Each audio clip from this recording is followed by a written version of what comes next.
நிகழ்ச்சியில் கலந்து கொண்ட எல்லா பெண்களுக்கு நான் முதலாவதாக நன்றி செலுத்துகிறேன். தொடர்ந்து தேவனுடைய வார்த்தையை கர்த்தருடைய மகள் கொடுப்பார்கள். நாம் தேவனுடைய ஜெபத்தோடு கூட அமர்ந்திருப்போம். எல்லாரும் கரங்களை தட்டி உற்சாகமாய் வரவே.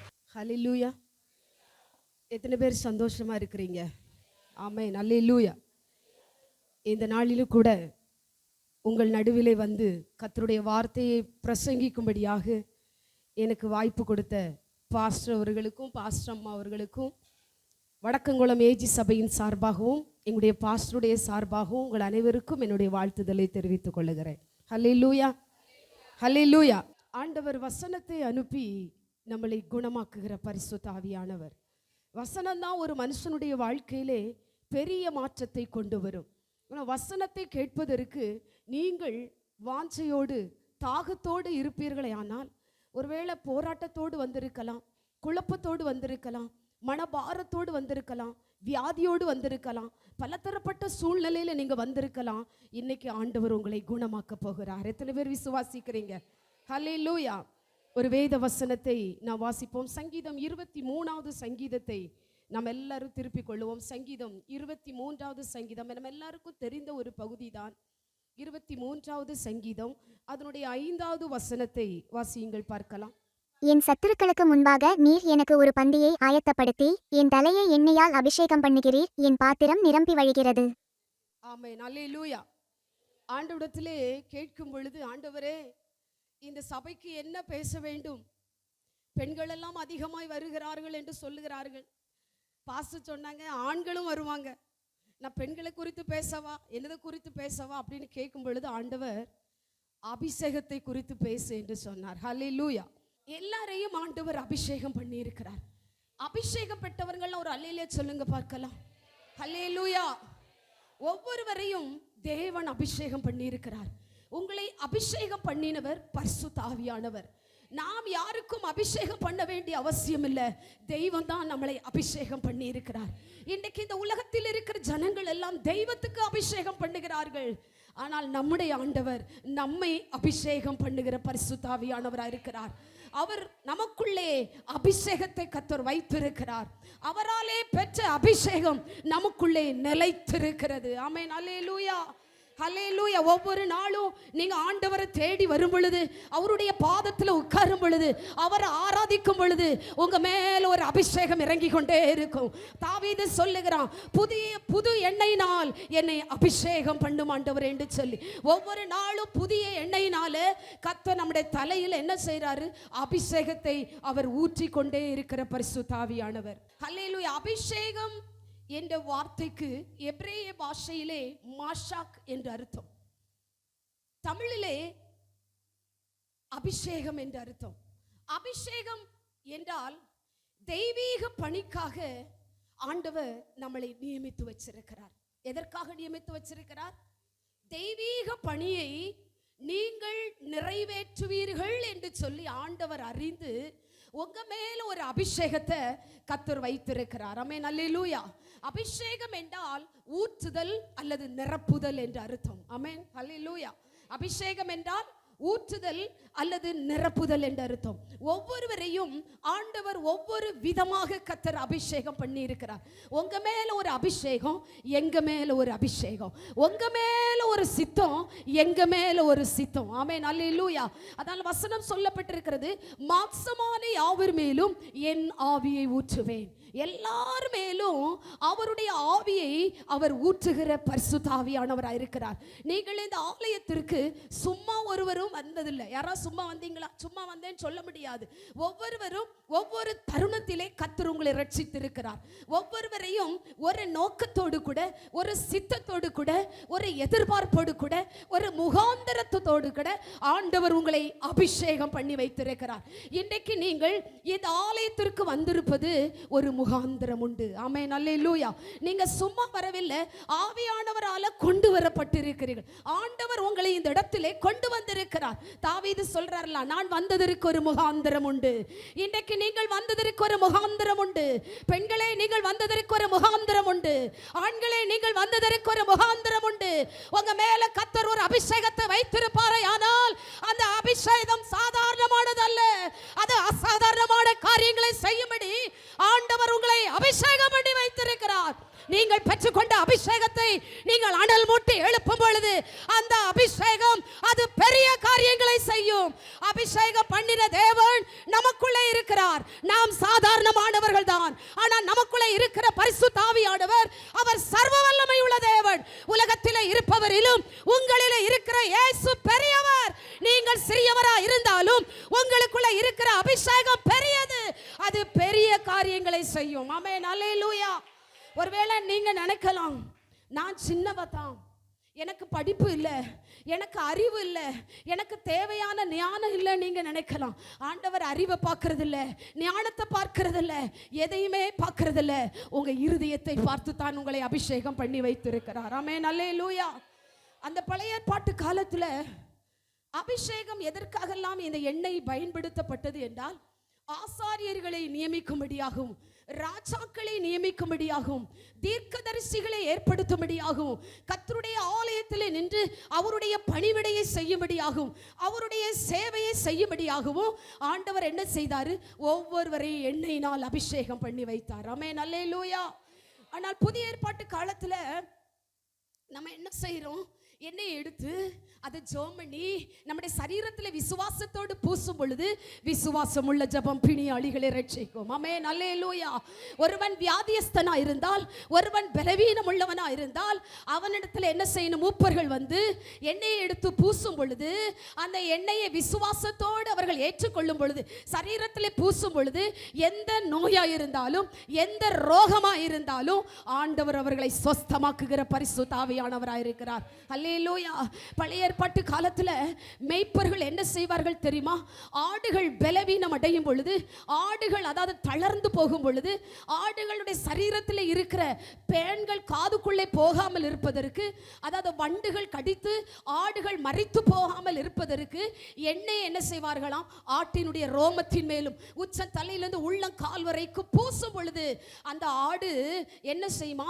வியாதி நீங்கி அது புத்துணர்ச்சி அடையுமா. ஆமென், அல்லேலூயா. அது போல அபிஷேகம் ஒரு மனுஷனுக்குள்ளே இறங்கி வரும் பொழுது, அபிஷேகம் எந்த மனுஷன் மேல் ஊற்றப்படுகிறதோ அந்த மனுஷன் எப்பேற்பட்ட வியாதி உள்ளவனா இருந்தாலும், எப்பேற்பட்ட பலவீனம் உள்ளவனா இருந்தாலும், எப்பேற்பட்ட பிரச்சனை உள்ளவனா இருந்தாலும், எப்பேற்பட்ட பாடு நிறைந்தவனா இருந்தாலும், அந்த எண்ணெயாகிய அபிஷேகம் உங்கள் மேலே ஊற்றப்படும் பொழுது அது சத்துருடைய கோட்டைகளை உடைக்கும்படியாக, சாப வல்லமைகளை முறிக்கும்படியாக கர்த்தர் உங்களையும் என்னையும் இந்த நாளிலே அபிஷேகம் பண்ணி வைத்திருக்கிறார். நீங்கள் பெற்றுக்கொண்ட அபிஷேகத்தை நீங்கள் அனல் மூட்டி எழுப்பும் பொழுதுதான் ஆண்டவர் உங்களுக்குள்ளே கிரியை செய்ய முடியும். அல்லேலூயா. இந்த அபிஷேகத்தை மனிதரிடத்திலிருந்து பெற முடியாது. அதை விலை கொடுத்தும் நம்ம வாங்க முடியாது. ஆமென். யார்கிட்டயா போய் கேட்க முடியுமா? எனக்கு கொஞ்சம் அபிஷேகம் தாங்க, நான் ரொம்ப பணம் வச்சிருக்கிறேன், நிறைய நகை வச்சிருக்கிறேன், இந்த நகையை வச்சுட்டு எனக்கு கொஞ்சம் அபிஷேகம் தாங்கன்னு யார்கிட்டயா கேட்க முடியுமா? முடியாது. அபிஷேகத்தை எந்த மனிதனாலும் கொடுக்க முடியாது. எந்த மனுஷனிடத்திலிருந்து விலை கொடுத்து வாங்க முடியாது. தேவனாகிய கர்த்தர் ஒருவரே நம்மளை அபிஷேகம் பண்ணி வைத்திருக்கிறார். அல்லேலூயா. உங்களை அபிஷேகம் பண்ணினது யாரு? எங்க உங்களை அபிஷேகம் பண்ணினது யாரு? பரிசுத்த ஆவியானவர் நம்மளை அபிஷேகம் பண்ணி இருக்கிறார். அல்லேலூயா. அப்போஸ்தலர் 10ஆம் அதிகாரம் அதனுடைய 38வது வசனத்தை வாசியுங்கள், பார்க்கலாம். நஸ்ரேனாகிய இயேசுவை தேவன் பரிசுத்த ஆவியினாலும் வல்லமையினாலும் அபிஷேகம் பண்ணினார். தேவன் அவருடனே கூட இருந்தபடியால் பிசாசின் வல்லமையில் அகப்பட்ட யாவரையும் குணமாக்குகிறவராயும் அவர் சுற்றி திரிந்தார். ஆண்டவருக்கு ஒரு அபிஷேகம் தேவைப்பட்டது. அவர் தெய்வம் தான், அவருக்கு அபிஷேகமே தேவையில்லை.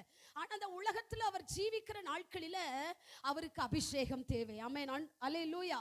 ஆண்டவருக்கே அபிஷேகம் தேவை என்றால் அவருடைய பிள்ளைகளாகிய உங்களுக்கும் எனக்கும் அபிஷேகம் நிச்சயம் தேவை.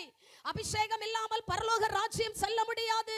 ஒருவன் ஜலத்தினாலும் ஆவியினாலும் பிறவாவிட்டால் தேவனுடைய ராஜ்யத்தை பிரவேசிப்பதில்லை என்று வேதம் சொல்லப்பட்டது போல நீங்களும் நானும் அபிஷேகத்தை பெற்றுக் கொள்ளுகிறவர்களாய் இருக்க வேண்டும். ஆமென், அல்லேலூயா. இயேசுவை தேவன் பரிசுத்த ஆவியினாலும் வல்லமையினாலும் அவரை அபிஷேகம் பண்ணினார். ஆமென், அல்லேலூயா.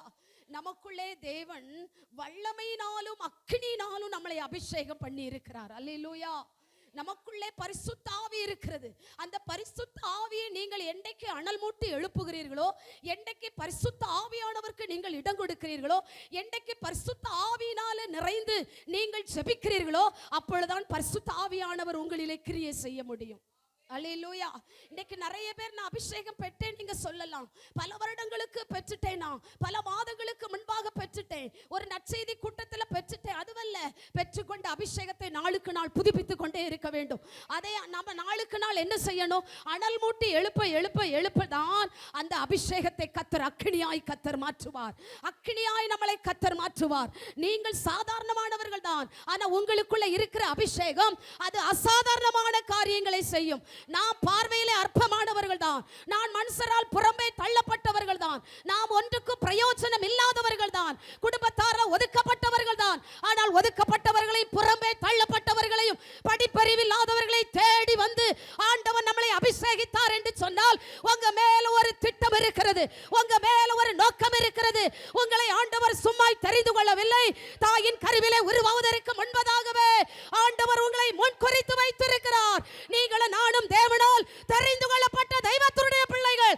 உங்களுக்குள்ள இருக்கிற ஆவியானவரை நீங்க அனல் மூட்டி எழுப்பும் பொழுது, நல்ல கரங்களை தட்டி கர்த்தருடைய நாமத்தை மகிமைப்படுத்தும் பொழுது, நீங்கள் துதிக்கும் பொழுது உங்க வாழ்க்கையில ஒரு அற்புதம் நடக்கும். நீங்க ஜெபிக்கும் பொழுது பிரச்சனைகளை மேற்கொள்ள முடியும். ஆவியானவர் உங்களிலே செயல்பட அவர் விரும்புகிற பரிசுத்த ஆவியானவராய் இருக்கிறார். அல்லேலூயா. ஆவியானவருக்கு நம்ம என்ன செய்யணும்? இடம் கொடுக்கணும். ஆவியானவருக்கு இடம் கொடுக்கணும். இன்னைக்கு நிறைய பேர் மற்ற காரியங்களுக்கு நம்ம இடம் கொடுக்கிறோம், உலக காரியங்களுக்கு இடம் கொடுக்கிறோம். ஆனா ஆவியானவருக்கு நம்ம இடம் கொடுப்பதே இல்லை. ஹல்லேலூயா. ஆவியானவர் எதற்காக நம்மளை அபிஷேகம் பண்ணினார் என்று சொன்னால், ஏசாயா 61 அதிகாரம் 1 வசனத்திலே சொல்லப்பட்டிருக்கிறது, கர்த்தராகிய தேவனுடைய ஆவியானவர் என்மேல் இருக்கிறார், சிறுமைப்பட்டவர்களுக்கு சுவிசேஷத்தை அறிவிக்கும்படியாக நம்மளை அபிஷேகம் பண்ணினார். ஆமென். எதற்காக அபிஷேகம் பண்ணினார்? இங்க இருக்கிற எல்லாரையும் ஆண்டவர் எதற்காக அபிஷேகம் பண்ணினார்?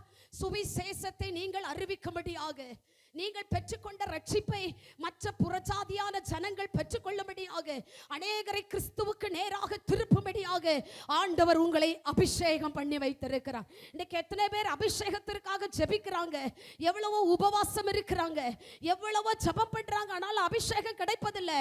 ஆனா உங்களுக்கு எனக்கும் ஈவாக கர்த்தர் அபிஷேகத்தை கொடுத்திருப்பாரே, ஆனால் அந்த அபிஷேகத்தை நம்ம சும்மா வைக்க கூடாது, அதை அனல் மூட்டி எழுப்பணும். நீங்க பெற்றுக்கொண்ட வரத்தை குறித்து நீ அசதியா இராதபடிக்கு, நிர்விசாரமாய் இராதபடிக்கு அதை அனல் மூட்டி எழுப்பும் பொழுதுதான் ஆண்டவர் உங்க வாழ்க்கையிலே கிரியை செய்ய முடியும். ஆண்டவர் மோசேயோடு கூட இருந்து பெரிய காரியங்களை செய்தார். வசனம் சொல்லப்பட்டிருக்கிறது, நான் உன்னோடு கூட இருந்து செய்யும் காரியம் பயங்கரமாய் இருக்கும். பயங்கரமான காரியங்களை நீங்க அபிஷேகத்துல நிரம்பி ஜெபம் பண்ணி பாருங்க. தனிப்பட்ட வரையில குடும்ப ஜெபத்துல நல்ல ஆவியில நிறைந்து ஜெபம் பண்ணுங்க. உங்களுக்குள்ளே ஆவியானவர் கிரியை செய்கிற தகப்பனா இருக்கிறார். ஆமென். அல்லேலூயா. இங்க இருக்கிற ஒவ்வொருவர் மேலும் ஆண்டவர் ஒரு திட்டத்தை வச்சிருக்கிறார், ஒரு நோக்கத்தை வச்சிருக்கிறாரு, ஒரு சித்தத்தை வச்சிருக்கிறாரு. தரிசனம் எல்லாமே யாரையும் ஆண்டவர் தெரிந்தெடுப்பதே இல்லை. உங்க மேல ஒரு தரிசனம் இருக்கிறது, உங்க மேல ஒரு வாக்குத்தத்தம் இருக்கிறது.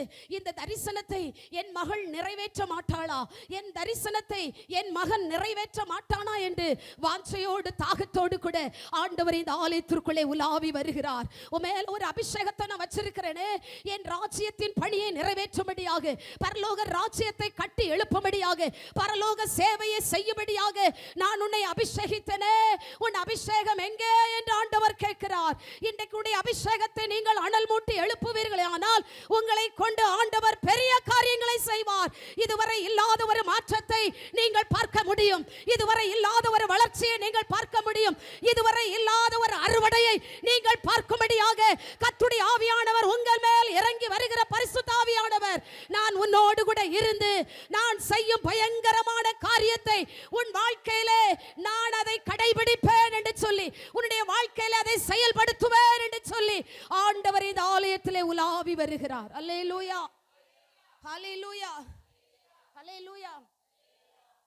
நான் அபிஷேகம் பெற்றுக்கொண்ட புதுசுல என்னால சும்மாவே இருக்க முடியாது, வாய் சும்மாவே இருக்காது, பாடிக்கிட்டே இருப்பேன், துதிச்சுக்கிட்டே இருப்பேன். பாட பாட துதிக்க துதிக்கத்தான் அநேக கிருப வரங்களை கர்த்தர் கொடுத்தார். எதற்காக என்ன நியமித்தார் என்று எனக்கு தெரியாது. 25 வருடங்களுக்கு முன்பதாக எதற்காக, 30 வருடங்களுக்கு மேலாக வரும்படியாக. எதற்காக நியமித்தார் என்று தெரியாது, ஆனா இப்போ தெரியும். என் மேல ஒரு நோக்கம் வச்சிருக்கிறாரு, என் மேல ஒரு திட்டம் வச்சிருக்கிறாரு. ஆண்டவர் யாரையும் சும்மா அபிஷேகம் பண்ணுவதில்லை. இங்க இருக்கிற ஒவ்வொருவரையும் ஒவ்வொரு விதமாய் கர்த்தர் அபிஷேகம் பண்ணி வைத்திருக்கிறார்.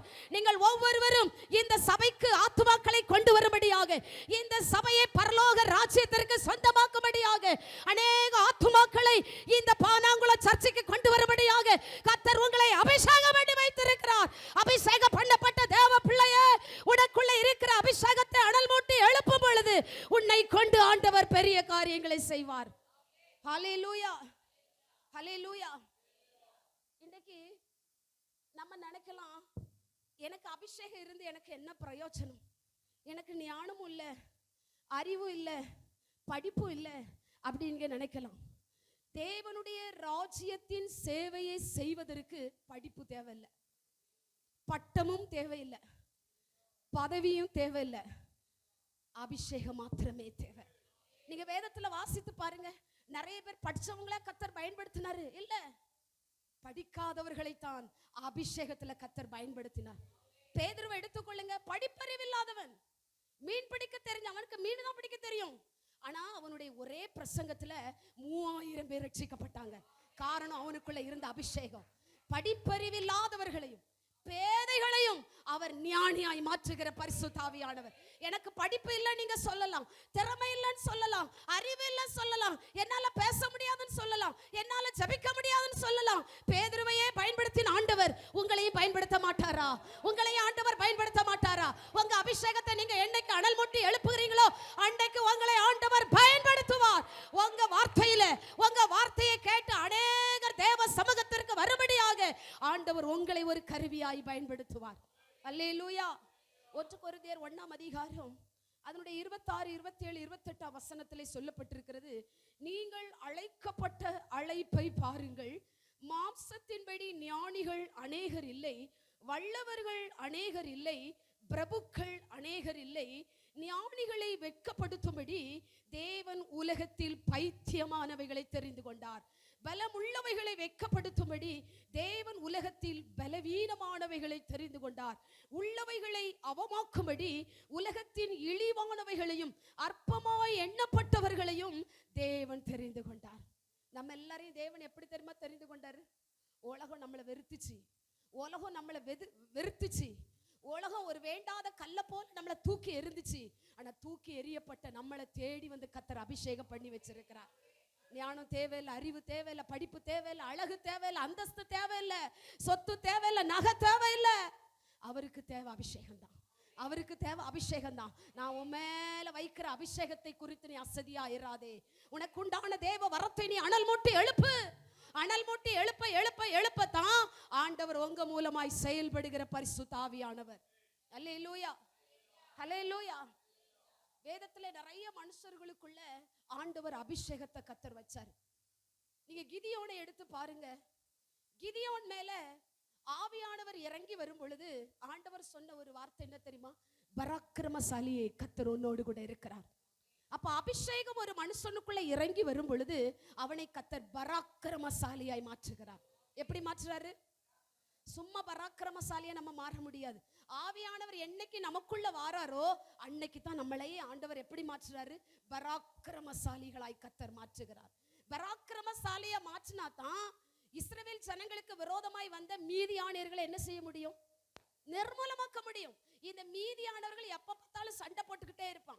இந்த மீதியானவர்கள் எப்ப பார்த்தாலும் கண்ணி வச்சுக்கிட்டே இருப்பான்.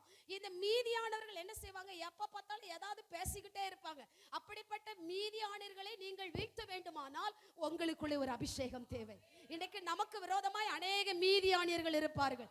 எப்ப பார்த்தாலும் நம்மகிட்ட சண்டை போட்டுக்கிட்டே இருப்பான், எப்ப பார்த்தாலும் நமக்கு தொந்தரவு கொடுத்து கொண்டே இருப்பான். அப்படிப்பட்ட மீதியானவர்களை நீங்கள் வீழ்த்த வேண்டுமானால் ஒரு அபிஷேகத்தை நீங்கள் பெற்றுக்கொள்ள வேண்டும். அந்த அபிஷேகம் உங்களை பராக்கிரமசாலிகளாய் மாற்றும். ஹல்லேலூயா. ஆண்டவர் கிதியோனை பார்த்து சொன்னார், கிதியோனே பராக்கிரமசாலியே, நான் உன்னோடு கூட இருக்கிறேன். கர்த்தர் யாருக்குள்ள இருக்கிறார்களோ அவங்களை கர்த்தர் பராக்கிரமசாலியாய் ஆண்டவர் மாற்றுவார். சிம்சோன் மேல இறங்கின அபிஷேகம் அவனை ஏவ துவக்கியது. அவன் சும்மா இருக்கல, பெலிஸ்தியர்களை அவன் நிர்மூலமாக்கினான். உங்களுக்குள்ளே ஒரு அபிஷேகம் இருக்குமே ஆனால் அது உங்களை சும்மா இருக்க விடாது, அது உங்களை ஏவ துவக்கும். ஆமென், ஹல்லேலூயா, ஹல்லேலூயா. நமக்குள்ளே இருக்கிற அபிஷேகம் மரித்து போனவைகளை உயிர்ப்பிக்கும். நமக்குள்ளே இருக்கிற அபிஷேகம் நம்மளை பலவான்களாய் கர்த்தர் மாற்றுகிற பரிசுத்த ஆவியானவராய் இருக்கிறார். அபிஷேகம் நம்முடைய வார்த்தைகளை பலப்படுத்தும். நம்ம பேசுகிற வார்த்தையில வல்லமை வெளிப்படும். நம்ம சாதாரணமானவர்களா இருந்தாலும் நம்ம பேசுகிற வார்த்தையில தேவ அபிஷேகம் வெளிப்படும். நம்ம வாயிலிருந்து புறப்படுகிற ஒவ்வொரு வார்த்தைகளும் அது அக்கினி நிறைந்த வார்த்தைகளாய் வெளிப்படும். கர்த்தர் நம்முடைய நாவை கூர்மையான பட்டயமாய் மாற்றுகிற பரிசுத்த ஆவியானவராய் இருக்கிறார். நாம் சாதாரண வார்த்தையை பேசினாலும் அதை கேட்கிறவர்களுக்கு அது வல்லமை நிறைந்த வார்த்தைகளாய், அக்கினி நிறைந்த வார்த்தைகளாய், அபிஷேகம் நிறைந்த வார்த்தைகளாய், ஆண்டவர் கிரியை செய்கிற வார்த்தைகளாய், அது வெளிப்படுகிற வார்த்தைகளாய் செயல்படும். ஆமென், ஹல்லேலூயா, ஹல்லேலூயா. நீங்க நல்ல ஆவியில ஜெபம் பண்ணி பாருங்க, உங்க சரீரத்துல ஒரு மாற்றத்தை நீங்க பார்க்க முடியும். ஆமென், ஹல்லேலூயா. இன்றைக்கு உங்களுக்குள்ள அபிஷேகத்தை நீங்கள் அனல் மூட்டி எழுப்புவீர்களே ஆனால் உங்களுடைய சபையை, உங்க குடும்பத்தை, உங்க தேசத்தை, உங்க கிராமத்தை ஆண்டவர் ரட்சிப்பார். பெரிய மாற்றத்தை ஆண்டவர் தருவார். அல்லேலூயா. இன்னைக்கு கிராமங்களை ரட்சிப்பதற்கு தேபோராட்கள் தேவை. கிராமங்கள் பாழாய் போய் கிடக்கிறது. நான் தாயாக எழும்பும் அளவும் கிராமங்கள் பாழாய் போயின. உங்களுக்குள்ளே இருக்கிற அபிஷேகம் பாழானவைகளை புதுப்பித்து கொடுக்கும். ஆமென், அல்லேலூயா. நீங்க ஜெபிக்கும் பொழுது, நீங்க வசிக்கிற இடத்துல, நீங்க வாழுகிற இடத்துல, இந்த சபையில வந்து நீங்க ஜெபிக்கும் பொழுது ஆண்டவர் பாழான கிராமத்திலிருந்தெல்லாம் உங்களுக்கு ஆத்துமாக்களை கர்த்தர் தருவார். ஜெபிக்கிற நபர்கள் தான் ஆண்டவருக்கு தேவை. அதனால தான் உங்க மேல கர்த்தர் ஒரு அபிஷேகத்தை கர்த்தர் வைத்திருக்கிறார். அல்லேலூயா, ஹல்லேலூயா. அன்னாளுக்குள்ளே இருந்த அபிஷேகம் என்ன செய்ய தெரியுமா? ஒரு சாமுவேலை பெற்றெடுக்க செய்தது. அன்னாளுக்குள்ளே இருந்த அபிஷேகம் பெனினாளை வீழ்த்தியது. இன்றைக்கு உங்களுக்குள்ள இருக்கிற அபிஷேகம் என்ன செய்து கொண்டிருக்கிறது? எத்தனை சாமுவேல்களை நாம் உருவாக்கி கொண்டிருக்கிறோம், எத்தனை சாமுவேல்களை நம்ம பெற்றெடுத்து கொண்டிருக்கிறோம். சபைக்கு விரோதமாய் செயல்படுகிற எத்தனை பெனினாளின் ஆவிகளை நாம் சுட்டரிப்பதற்கு நம்மளை பயன்படுத்துகிறோம். உங்களுக்குள்ள இருக்கிற அபிஷேகம் என்ன செய்து கொண்டிருக்கிறது? சிந்தித்து பாருங்க. அபிஷேகத்தை குறித்து அசதியாயிராதீங்க. ஹல்லேலூயா, ஹல்லேலூயா, ஹல்லேலூயா. தூங்குறவங்க நல்ல சொல்லுங்க பார்க்கலாம். ஹல்லேலூயா. நமக்கு ஒரு வாஞ்சை தேவை, ஜெபிப்பதற்கு ஒரு வாஞ்சை தேவை. ஆமென். எத்தனை பேருக்கு வாஞ்சை? நான் ஜெபம் பண்ணணும், முந்தியை விட இப்போ நான் நல்லா ஜெபம் பண்ணணும், நல்ல ஃபயரா இருக்கணும். என் ஜெபத்தினால தான் என் குடும்பத்தை நான் கட்டி எழுப்ப முடியும். என் ஜெபத்தினால தான் என் ஆவிக்குரிய வாழ்க்கையை நான் கட்டி எழுப்ப முடியும். எனக்குள்ளே ஒரு புது பலனை தாரும் ஆண்டவரே, ஒரு புது அபிஷேகத்தை தாரும் ஆண்டவரே என்று சொல்லி நீங்கள் கேட்கும் பொழுது உங்க மேல ஆவியானவர் இறங்கி வருவதை நீங்கள் உணர முடியும். ஒரு யாகேலுக்குள்ளே இருந்த அபிஷேகம் அன்றைக்கு சிசராவை வீழ்த்தியது. இன்றைக்கு உங்களுக்குள்ளே இருக்கிற அபிஷேகத்தை சும்மா வைக்காதீங்க, அதை அனல் மூட்டி எழுப்புனா சபைக்கு விரோதமாய் செயல்படுகிற அநேக சிசராக்களையும், எஸ்தருக்கு விரோதமாய் செயல்பட்ட அநேக ஆமானுடைய சதி திட்டங்களையும் வீழ்த்துவதற்கு தான் ஆண்டவர் உங்களை அபிஷேகம் பண்ணி வைத்திருக்கிறார். அபிஷேகத்தை பெற்றுக்கொண்ட தேவ பிள்ளையே, உன்னுடைய வரத்தை குறித்து நீ அசதியாயிராதே. அதை அனல் மூட்டி எழுப்பும் பொழுது நல்ல கரங்களை தட்டி ஆவில நிறைந்து ஜெபம்ங்க. எனக்குள்ள இருக்கிற அபிஷேகம் சாதாரணமானதல்ல. ஆண்டவரே, நாங்கள் கோலியாத்தை வீழ்த்த வேண்டும். ஆண்டவரே, எதிரியின் சதி திட்டங்களை நாங்கள் நிர்மூலமாக்க வேண்டும். சிசராக்களை நாங்கள் வீழ்த்த வேண்டும். என்னை பயன்படுத்தும் ஆண்டவரே, என்னை பயன்படுத்தும் ஆண்டவரே. ஆண்டவரே, ஜெபித்துக் கொண்டிருக்கிற ஒவ்வொரு மேலும் ஒரு தேவ அக்கினி இறங்கி வருவதாக, ஒரு தேவ அபிஷேகம் இறங்கி வருவதாக. ஆண்டவரை ஆராதிக்கும் பொழுது ஒரு விடுதலை உண்டாகட்டும். ஒரு அபிஷேக வல்லமை, ஒரு அபிஷேக வல்லமை உம்முடைய பிள்ளைகளை அனல் மூட்டி எழுப்புவதாக. நாவில ஒரு அக்கினி, நாவில ஒரு அக்கினி இறங்கி வருவதாக. ஹல்லேலூயா, உமக்கு ஸ்தோத்திரம். ஹல்லேலூயா, உமக்கு ஸ்தோத்திரம்.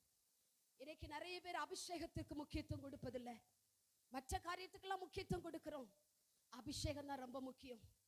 அபிஷேகத்தை எங்க இருக்கிற பிள்ளைகள்லாம் அபிஷேகத்துக்கு முக்கியத்துவம் கொடுக்கணும். வருங்காலத்தில் கர்த்தர் உங்களை தூண்களா மாற்றுவார். வருங்காலத்தில் உங்களை எஸ்தர்களாய் கர்த்தர் பயன்படுத்துவார். ஆண்டவர் உங்க மேல ஒரு திட்டம் வச்சிருக்கிறாரு. இந்த சபையை குறித்து ஒரு திட்டம் வச்சிருக்கிறாரு. வாலிப பிள்ளைகள் மேலும் யாவர் மேலுமே ஆவியை ஊற்றுவேன், அப்பொழுது அவர்கள் தரிசனம் பார்ப்பார்கள், தீர்க்க தரிசனம் உரைப்பார்கள் என்று வேதம் சொல்லப்பட்டது போல ஆண்டவர் நம்ம மேல வைத்திருக்கிற திட்டம் ஒரு நாளும் செயலிழந்து போவதில்லை. அது அதற்கு நாம் ஒப்பு கொடுக்கும் பொழுதுதான், அர்ப்பணிக்கும் பொழுதுதான் தேவன் நம்மளை பயன்படுத்த முடியும். ஆமென். அல்லேலூயா, அல்லேலூயா. நீங்க எல்லாரும் அபிஷேகத்தை சுமந்து கொண்டு இந்த இடத்துல வந்திருக்கிறீங்க. எப்படி வந்திருக்கிறீங்க? அபிஷேகத்தை சுமந்து கொண்டு வந்திருக்கிறீங்க. ஆமென். அல்லேலூயா. நீங்க கர்த்தருக்காக எழும்பும் பொழுது, ஆண்டவரே நான் உமக்காக பற்றி எரிய நான் ஆயத்தமாயிருக்கிறேன், ஆண்டவரே எனக்குள்ளே ஒரு அபிஷேகத்தை ஊற்றும் என்று சொல்லும் பொழுது ஆண்டவருடைய வல்லமை உங்க மேலே இறங்கி வரும். எழும்பு எழும்பு சீயோனே, உன் வல்லமையை தரித்துக்கொள். பரிசுத்த நகரமாகிய எருசலேமே, உன் அலங்கார வஸ்திரங்களை உடுத்திக்கொள். விருத்த சேதனம் இல்லாதவனும் அசுத்தனும் இனி உன்னிடத்தில் வருவதில்லை. தூசியை உதறிவிட்டு எழுந்திரு, சிறைப்பட்டு போன சீயோன் குமாரத்தியே, கர்த்தர் இன்றைக்கு உன் களத்தில் உள்ள கட்டுகளை அவிழ்க்கும்படி ஆண்டவர் கிருபை செய்ய போகிறார். இன்றைக்கு உங்களுடைய வாழ்க்கையில இருக்கிற எல்லா சிறையிருப்புகள், எல்லா அடிமைத்தனங்கள், எல்லா பிசாசனுடைய மந்திரங்கள், எல்லா பிசாசனுடைய தந்திரங்கள் எல்லாம் உங்களை விட்டு மாற போகிறது. ஒரு விடுதலை உங்கள் மேல் இறங்கி வர போகிறது. கர்த்தருடைய ஆவியானவர் உங்க மேல இருக்கிறார். பரிசுத்த ஆவியானுடைய கரம் இந்த ஆராதனை வேளையில உங்க மேல இறங்கி கொண்டிருக்கிறது. அநேகர் மேல கர்த்தருடைய அபிஷேகம் இறங்கி கொண்டிருக்கிறது. அநேகர் மேல கர்த்தருடைய அக்கினி இறங்கி கொண்டிருக்கிறது. ஆண்டவர் உங்களை பலப்படுத்துகிற பரிசுத்த ஆவியானவர், உங்களை நிரப்புகிற பரிசுத்த ஆவியானவர். நாம நிரம்பினா உங்க பொருளாதாரம் நிரம்பும். நீங்க நிரம்பினா உங்க ஆசீர்வாதம் நிரம்பும். நீங்க நிரம்பினா இந்த சபை ஆத்மாவில் நிரம்பும். நீங்க நிரம்பினா ஒரு எழுப்புதலை பார்க்க முடியும். நீங்க நிரம்பினா மாபெரும் வளர்ச்சியை பார்க்க முடியும். சபைகள் பக்தி விருத்தி அடையன, சபைகள் எழுப்புதல் அடைந்தன என்று வேதம் சொல்லப்பட்டது போல எழுப்புதலுக்கு நீங்களும் நானும் தடையா இருக்கக்கூடாது. ஆமென். அல்லேலூயா. அபிஷேகம் நுகங்களை முறிக்கும். நீங்கள் ஏசாயா 10ஆம் அதிகாரம் அதனுடைய 27வது வசனத்திலே சொல்லப்பட்டிருக்கிறது. வாசியுங்கள் பார்க்கலாம். அந்நாளில் உன் தோளினின்று அவன் சுமையும் உன் கழுத்தினின்று அவன் நுகமும் நீக்கப்படும். அபிஷேகத்தினால் நுகம் முறிந்து போம். அபிஷேகத்தினாலே நுகங்கள் முறிந்து போம். ஆமென். அப்ப நீங்க என்னைக்கு அபிஷேகத்தை அனல் மூட்டி எழுப்புகிறீர்களோ அன்னைக்கு நுகத்தை கர்த்தர் உடைப்பதற்கு ஆயத்தமா இருக்கிறார். இன்னைக்கு பலவிதமான நுகத்தினால நீங்கள் பாதிக்கப்பட்டு இருக்கலாம். பலவிதமான நுகங்களை நீங்கள் சுமந்து கொண்டவர்களா இருக்கலாம். ஐயோ, இந்த நுகம் என்னை நெருக்கி கொண்டிருக்கிறது, இந்த நுகம் என்னை அழுத்தி கொண்டிருக்கிறது, இந்த நுகம் என்னை பாரப்படுத்துகிறது, நான் இந்த நுகத்திலே ஆண்டவரை கட்டப்பட்டு இருக்கிறேனே, என்னை யார் விடுதலையாக்குவார் என்று சொல்லி நீங்கள் அங்கலாய்த்து கொண்டிருக்கலாம். இன்னைக்கு ஆவியானவர் சொல்றாரு, அபிஷேகத்தினால தான் நுகம் முறைக்கப்படும். ஆமென். அல்லேலூயா. அபிஷேகத்தினாலே ஆண்டவர் நுகங்களை முறிக்கிற பரிசுத்த ஆவியானவராய் இருக்கிறார். அல்லேலூயா. உங்க அபிஷேகத்தை நீங்க அனல் மூட்டி எழுப்புனா எப்பேற்பட்ட பலவீனமா இருந்தாலும் ஆண்டவர் அந்த நுகத்தை அவர் முறிக்கிற பரிசுத்த ஆவியானவராய் இருக்கிறார். பின்னால ஒரு சகோதரி, நீங்க பலவீனத்தோட இந்த இடத்துல வந்திருக்கிறீங்க. கர்த்தர் இன்றைக்கு உங்களுக்கு ஒரு சுகத்தை கொடுக்க போகிறார். இன்றைக்கு உங்க நுகத்தை ஆண்டவர் முறிக்க போகிறார். பரிசுத்த ஆவியானவருடைய வலது பாரிசத்தில் நின்று கொண்டிருக்கிறார். உன்னுடைய கண்ணீரை காண்கிற தேவன், உன்னுடைய ஒடுக்கத்தை பார்க்கிற பரிசுத்த ஆவியானவர் உன்னுடைய புலம்பலை இன்றைக்கு ஆனந்த களிப்பாய் கர்த்தர் மாற்ற போகிறார். உன்னுடைய புலம்பலை கர்த்தர் களிப்பாய் மாற்ற போகிறார். உன்னுடைய இரட்டை கர்த்தர் களைந்து போட போகிறார்.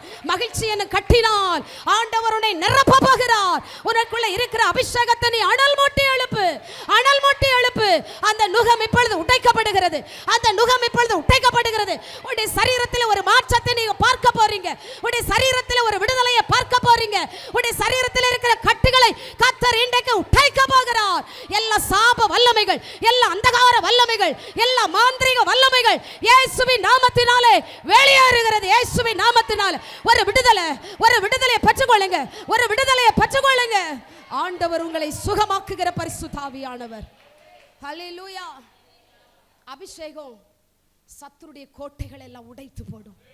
சாத்தானுடைய சகல அதிகாரங்களையும் ஜெயிக்கிற ஒரு அபிஷேகத்தை கர்த்தர் கொடுத்திருக்கிறார். ஹல்லேலூயா. இன்னைக்கு ஒரு வழியாய் வந்தவன் 7 வழியாய் ஓடி போகும்படியாக கர்த்தர் உங்களை நிரப்ப போகிறார். எத்தனை பேர் நீங்க விசுவாசிக்கிறீங்க? ஹல்லேலூயா. இரண்டாவது, அபிஷேகம் ஒரு மனுஷனை குணசாலியாய் மாற்றும். அபிஷேகம் என்ன செய்யும்? குணசாலியாய் மாற்றும். நீதிமொழிகள் 31வது அதிகாரம் அதனுடைய 10வது வசனத்தை வாசியுங்கள் பார்க்கலாம். குணசாலியான ஸ்திரீயை கண்டுபிடிப்பவன் யார்? அவளுடைய விலை முத்துக்களை பார்க்கிலும் உயர்ந்தது. குணசாலியான ஸ்திரீயை கண்டுபிடிப்பவன் யார்? அவளுடைய விலை முத்துக்களை பார்க்கிலும் விலையேறப்பட்டது. பெண்கள் எல்லாம் கரங்களை தட்டி ஒரு அலையில சொல்லுங்க பார்க்கலாம். இன்னும் நிறைய பேருக்கு தூக்கம் வருது. நிறைய பேர் அப்பப்போ மணியை பார்த்துக்கிட்டு இருக்கிறாங்க. சீக்கிரத்தில் முடிச்சிருவேன். ஆமென், அல்லேலூயா. குணசாலியான ஸ்திரீயை கண்டுபிடிப்பவன் யார்? அப்படி ஒரு கேள்விக்குறி போட்டுட்டு அடுத்து என்ன சொல்லப்பட்டிருக்கிறது? அவளுக்கு ஒரு விலை கொடுக்கப்படுகிறது. அவள் முத்துக்களை பார்க்கிலும் விலையேற பெற்றவள். இன்னைக்கு இந்த உலகம் சொல்லுது அடுப்பூதும் பெண்களுக்கு படிப்பதற்கு. உலகம் சொல்லுச்சு. ஆனா ஆண்டவர் என்ன சொன்னாரு? நீங்கள் அடுப்பினடியிலே கிடந்தவர்களாய் இருந்தாலும் வெள்ளியால் அலங்கரிக்கப்பட்ட புறா சிறகு என்று ஆண்டவர் சொல்லுகிறார். அல்லேலூயா.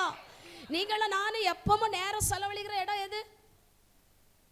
எங்க நீங்களும் நானும் நேரம் செலவழிக்கிற இடம் எது? அடுப்பாங்கிற. ஆமே, அதான் வசனம் சொல்லுது. நீங்கள் அடுப்பினடியில் கிடந்தவர்களா இருந்தாலும் வெள்ளியால் அலங்கரிக்கப்பட்ட புறா சிறகுக்கு ஒப்பாய் கர்த்தர் நம்மளை வச்சிருக்கிறாரு. நீங்களும் நானும் குணசாலியான ஸ்திரீகள். ஆமே, குணசாலியான ஸ்திரீனா ஒரு அலையை சொல்லுங்க பார்க்கலாம். ஹல்லேலூயா. குணசாலியான ஸ்திரீகளுக்கு ஒரு விலை கொடுக்கிறார். அவளுடைய விலை முத்துக்களை பார்க்கிலும் உயர்ந்தது. முத்தே உயர்ந்தது, அதை விட மேலானது. விலை உயர்ந்த ரத்தினங்கள் 2. ஒன்று டைமண்ட், இன்னொன்று முத்து. முத்துக்கு இன்னொரு பேரு ரூபி. ஆமே, யார ரூபி இருக்காங்களா? இல்ல. ஹல்லேலூயா, ஹல்லேலூயா. இன்னைக்கு நிறைய பெண்கள் நம்ம நினைக்கிறோம், நான் ஒண்ணுக்குமே பிரயோஜனப்பட மாட்டேன். என்னுடைய வேலை இந்த கிச்சனுக்குள்ளே கடந்து வேலை செய்வது. என்னுடைய வேலை என் குடும்பத்தையே எப்போ பார்த்தாலும் பொங்கி பொங்கி போட்டுட்டு கிடப்பது. எனக்கு இதுதான் வேலை, நான் எதுக்குமே லாய்க்கப்பட மாட்டேன், இதுதான் என் வேலை, அப்படி நம்ம நினச்சிக்கிட்டு இருக்கிறோம். ஆனால் கர்த்தர் சொல்றாரு, உன்னை நான் ஒரு முத்தா வச்சிருக்கிறேன், ஒரு விலையேற பெற்ற பொன்னாக நான் வைத்திருக்கிறேன் என்று சொல்லி. ஆமென், அல்லேலூயா, அல்லேலூயா. ஆண்டவர் உங்களை விலையேற பெற்ற முத்தாய் தெரிந்து கொண்டிருக்கிறார். சாதாரணமான முத்தல்ல, மின்னுவதெல்லாம் பொன்னல்ல. ஆமென். இன்னைக்கு நிறைய மின்னுவது போல இருக்கும், பித்தளையா இருக்கும். அத மின்னுவதெல்லாம் பொன்னல்ல, விலையேற பெற்ற முத்தாய் கர்த்தர் நம்மளை தெரிந்து கொண்டிருக்கிறார். மின்னுகிற பொன்னாய் கர்த்தர் நம்மளை தெரிந்து கொண்டிருக்கிறார். அலங்கரிக்கப்பட்ட பொன்னாய், பார்ப்பதற்கு அழகான பொன்னாய் கர்த்தர் நம்மளை தெரிந்து கொண்டிருக்கிறார். அல்லேலூயா, அல்லேலூயா. ஆண்டவர் நம்மளை மதிப்புல குறைச்சு பார்க்கவே இல்லை. அவர் நம்மளை கனமுள்ளவர்களாக தான் கர்த்தர் பார்க்கிறார். நீ என் பார்வையில் அருமையானபடியால் கனம் பெற்றாய். நம்மளை கனமுள்ளவர்களாக தான் கர்த்தர் பார்க்கிறாரு. இந்த சமுதாயம் நம்மளை மதிக்காது. சில புருஷமார் மனைவியை மதிக்க மாட்டாங்க, சில புருஷமார் மனைவியை பரியாசம் பண்ணுவாங்க, நிந்திப்பாங்க. ஆனா கர்த்தர் நம்மளை எப்படி பார்க்கிறார் தெரியுமா? விலையேற பெற்ற, விலையேற பெற்ற முத்தாய் கர்த்தர் பார்க்கிறார். அல்லேலூயா. இன்னைக்கு நிறைய பெண்களுக்கு தாழ்வு மனப்பான்மை இருக்கலாம். ஐயோ, அவங்க என்ன இப்படி சொல்றாங்களே, இவங்க இப்படி சொல்றாங்களே. உங்க தாழ்வு மனப்பான்மை விட்டு வெளியில வாங்க, கர்த்தர் உன்னை முத்தாய் மாற்ற போகிறார். ஆமென், ஹல்லேலூயா. அது சாதாரண முத்து அல்ல, விலையேற பெற்ற முத்து. ஏன் தெரியுமா? நீங்களும் நானும் தேவ சாயலில் உண்டாக்கப்பட்டவர்கள். தேவ சாயலுக்கு ஒப்பிட்டு ஆண்டவர் சொல்லுகிறார், நீ விலையேற பெற்றவள், என் பார்வையில் நீ விலையேற பெற்றவள், என் கரத்துல நான் உன்னை விலையேற பெற்ற முத்தா வச்சிருக்கிறேன் ஆண்டவர் சொல்றாரு. அல்லேலூயா. இந்த முத்துக்கு 4 கேரக்டரை கர்த்தர் கொடுக்கிறார். என்ன தெரியுமா? முதலாவது ஹார்டஸ்ட் ஆனது, எப்படிப்பட்டது? 2வது டிரான்ஸ்பரண்ட், 3வது ரொம்ப ஸ்ட்ராங்கானது, 4வது எக்ஸ்பென்ஸ் ஆனது. ஆமென். எப்படி சொல்லுங்க? ஃபர்ஸ்ட் கடினமானது, 2வது வெளிப்படையான ஒளிவு மறைவு அது கிடையாது, 3வது அது பலமுள்ளது, 4வது விலை உயர்ந்தது. ஆமென், ஹல்லேலூயா. ஏன்னா பெண்கள் கடினமானவர்கள் தான், குடும்ப பொறுப்பை சுமப்பதில் கடினம் தான். ஆமென். இவ்வளவு ரூபாயை கொடுத்துட்டு இவ்வளவு ரூபாய்க்குள்ள தான் நீ என்ன செய்யணும்? எங்க சொல்லுங்க பெண்கள் எல்லாம். ஆமா, ஆனால் நம்ம என்ன செய்வோம்? கொடுத்த ரூபாய்க்குள்ள செலவு செஞ்சுட்டு மிச்ச மீதி எடுக்கிற பெண்களா இருப்போம். கடினமான ஒரு வாழ்க்கை தான். ஆமென்.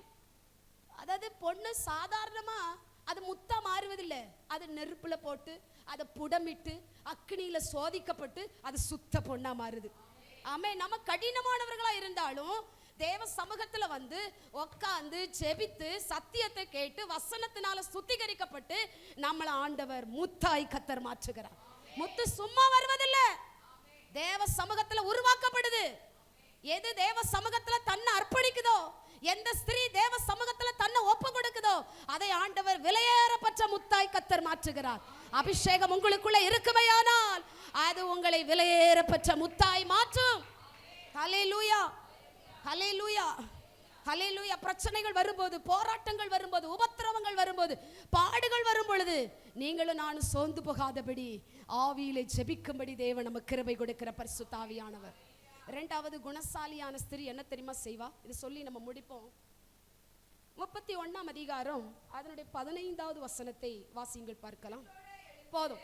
இருட்டோடே எழுந்து, இருட்டோடே எழுந்து. அபிஷேகம் பண்ணப்பட்ட தேவனுடைய பிள்ளைகள் எப்போ எந்திரிக்கணுமா?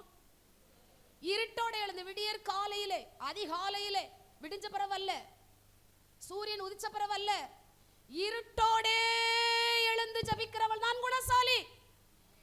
யாருக்குள்ளலாம் அபிஷேகம் இருக்குதோ அவங்கள என்ன செய்வாங்க? இருட்டோடே எழுந்து ஜபிப்பார்கள்.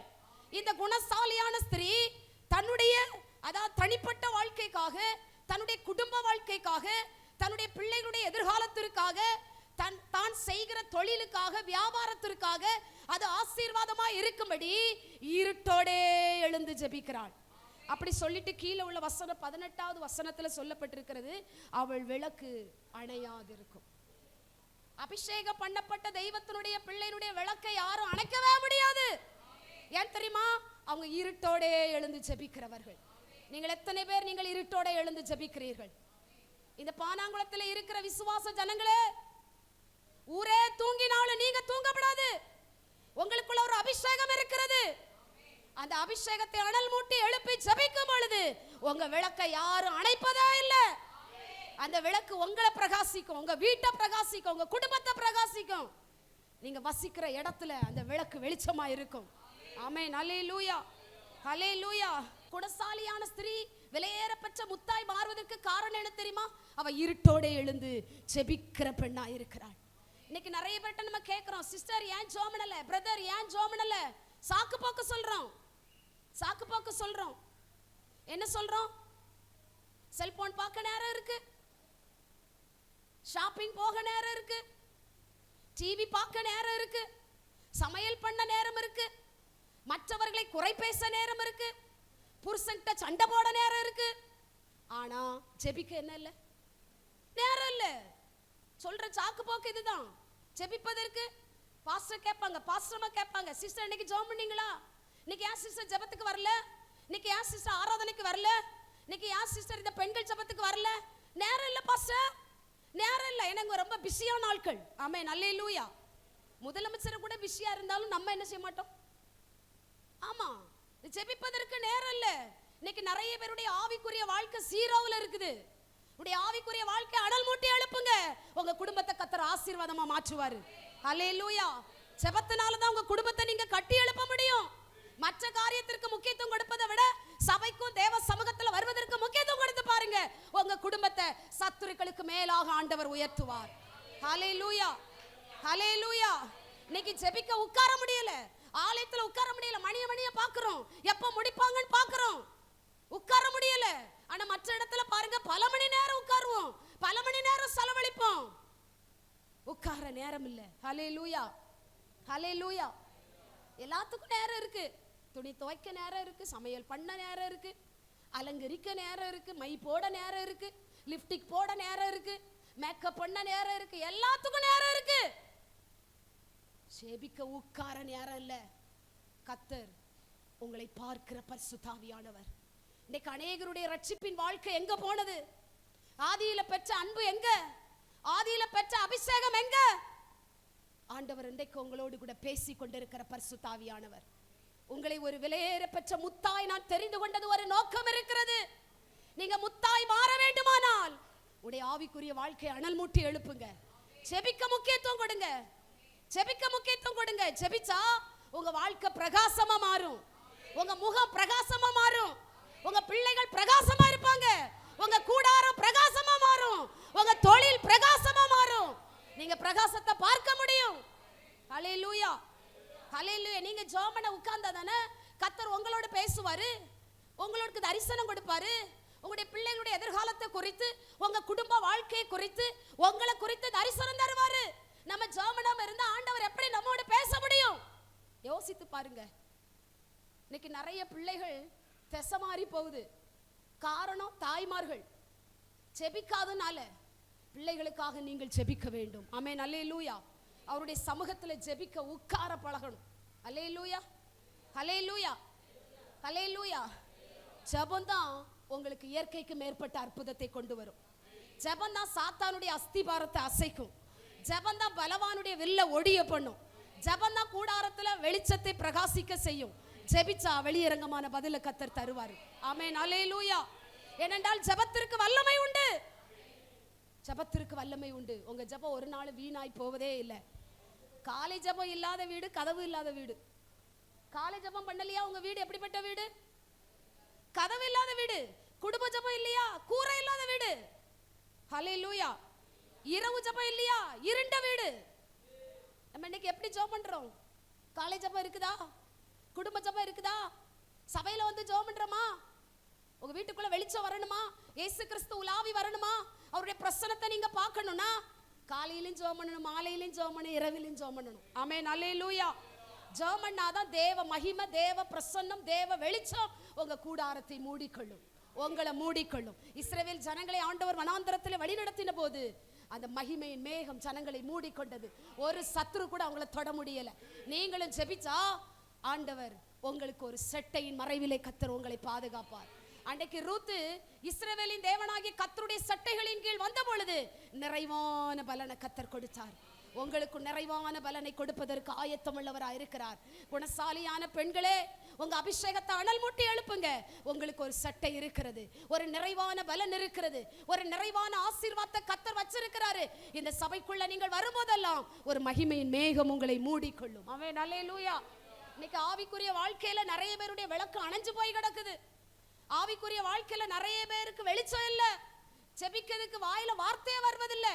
ஜெபிக்கிற நேரம் பைபிளை வாசிக்கிறது. ஜெபிக்கிற நேரத்துல நம்ம கர்த்தருக்கு மட்டும்தான் இடம் கொடுக்கணும். ஆமென், அல்லேலூயா. இன்றைக்கு தேவ சமூகத்துக்கு வருவதற்கு நம்மளை தடுப்பது எது? தேவ சமூகத்துக்கு வருவதற்கு நம்மளை தடுப்பது எது? தூக்கமா, சோம்பேறித்தனமா, சுகபோகமா, அல்லது வரட்டு கௌரவமா, அல்லது அந்தஸ்தா, அல்லது படிப்பா, அல்லது திறமையா, அல்லது நகையா, அல்லது பணமா? எது தடை பண்ணி கொண்டிருக்கிறது? யோசித்து பாருங்கள். பெண்களே, தேவ சமூகத்துக்கு வந்திருக்கிற எல்லா தேவத்தினுடைய பிள்ளைகளே, தேவனை ஆராதிப்பதற்கு தடுப்பது எது? ஆண்டவர் இன்றைக்கு எச்சரிக்கிற பரிசுத்த ஆவியானவர். ஹல்லேலூயா, ஹல்லேலூயா. இன்றைக்கு நிறைய பேருடைய தீவெட்டி எல்லாம் அணைஞ்சு போச்சு. நிறைய பேருடைய ஆவி முறிஞ்சு போச்சு. நிறைய பேருடைய ஆத்மா செத்து போச்சு. இன்னைக்கு நிறைய பேருடைய ரட்சிப்பு தொலைஞ்சு போச்சு. நிறைய பேர் அபிஷேகத்தை இழந்து போயிட்டாங்க. நிறைய பேருடைய பலன் குறைஞ்சு போச்சு. நிறைய பேருடைய சரீரம் செத்து போச்சு. இன்னைக்கு நிறைய பேருடைய காது செவடா போச்சு. இன்னைக்கு நிறைய பேருடைய பார்வை மங்கி போச்சு. முகமெல்லாம் வாடி போச்சு. டோட்டலா ஆஃப் ஆகி போச்சு. ஹல்லேலூயா, ஹல்லேலூயா. ஏன்னா ஆண்டவர் எனக்கு சொல்லி கொடுத்தாரு. இன்னைக்கு நிறைய பேருடைய வாழ்க்கை டோட்டலா ஆஃப் ஆகி போய் இருக்குது. இருதயம் நின்னா எப்படி இருக்கும்? எங்க எப்படி இருக்கும்? இன்னைக்கு நிறைய பேருடைய ஆவிக்குரிய வாழ்க்கை அப்படித்தான் இருக்குது. உங்களை ஆண்டவர் ஒரு நோக்கத்தோடு திட்டத்தோடு கர்த்தர் அபிஷேகம் பண்ணி வச்சிருக்கிறார். அந்த அபிஷேகத்தை நீங்க அனல் மூட்டி எழுப்புனீங்கன்னா உங்களை கொண்டு கர்த்தர் பெரிய காரியங்களை செய்வார்.